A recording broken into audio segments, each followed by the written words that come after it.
Seja bem-vindo ao podcast Prólogo. Esse aqui é um canal para te aproximar um pouquinho mais de Deus.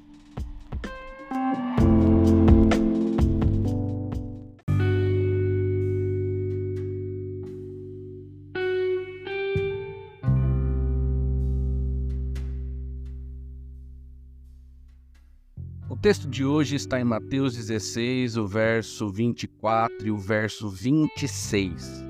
E diz o seguinte: se alguém quiser acompanhar-me, negue-se a si mesmo, tome a sua cruz e siga-me. Pois quem quiser salvar a sua vida, a perderá. Mas quem perder a sua vida por minha causa, a encontrará. Pois que adiantará o homem ganhar o mundo inteiro e perder a sua alma?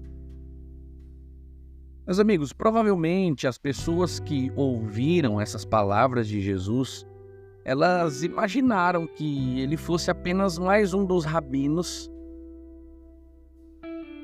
que convidavam os seus discípulos ali, exigindo lealdade absoluta, prioridade, nesse caminho aí do discipulado. De fato, Jesus está usando aqui uma linguagem muito parecida com a dos rabinos da época dele. Mas com certeza ele está falando de algo muito mais profundo do que simplesmente ingressar numa escola rabínica e seguir um mestre que ensinava ali a Torá. Aos poucos, as palavras de Jesus, elas foram ali esclarecendo que seguir o seu chamado era algo muito diferente do que faziam ali os meninos que eram denominados discípulos, que seguiam os seus rabinos. Cada vez mais, seguir a Jesus implica em ingressar num caminho de morte. E mais do que isso, significa vencer a morte e voltar à vida. Jesus disse em algumas vezes assim: quem vive e crê em mim não morrerá eternamente. Mas ele também disse: aquele que crê em mim, ainda que morra, viverá. Ou também passou da morte para a vida. Jesus, ele se refere aqui a uma dimensão espiritual, sobre um novo nascimento, como ele falou uma vez para o fariseu Nicodemos. Então, os que desejam ingressar nessa nova dimensão de existência, que o Novo Testamento chama de vida eterna, essa pessoa deve negar a si mesmo, morrer para si, e então seguir Jesus num caminho de morte e ressurreição. Não sei se fica claro para você essa ideia. Jesus, ele é muito coerente com o que diz em Gênesis a respeito do pecado do primeiro casal, Adão e Eva, que eles se rebelaram, na verdade, contra Deus e afirmaram o seu ego acima do eu sou, acima de Deus. Então, o conceito do pecado original, ele não está relacionado com a mera desobediência moral.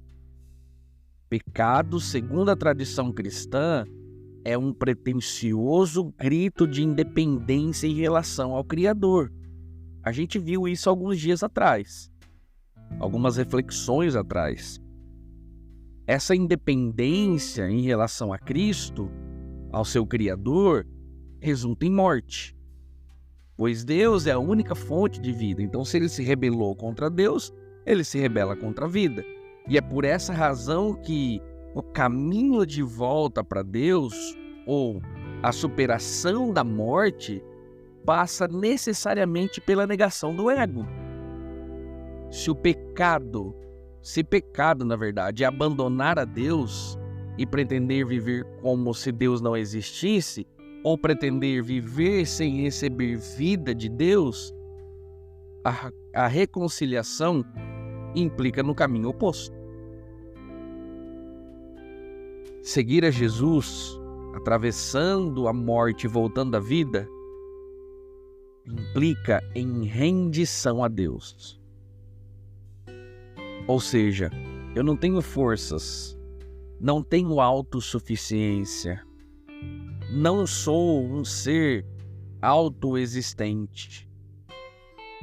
quero seguir a Jesus por esse caminho de morrer, ressuscitar e experimentar a verdadeira vida.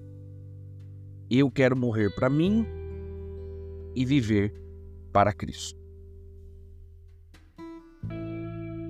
Essa é uma mensagem poderosa para cada um de nós, porque o convite que Deus faz para mim, para você, é para que passemos da morte para a vida. E para passar da morte para a vida, eu preciso aceitar que Deus é soberano sobre mim. Eu tenho que aceitar que Ele tem poder sobre mim. Então, para que isso aconteça, eu tenho que deixar o meu ego de lado.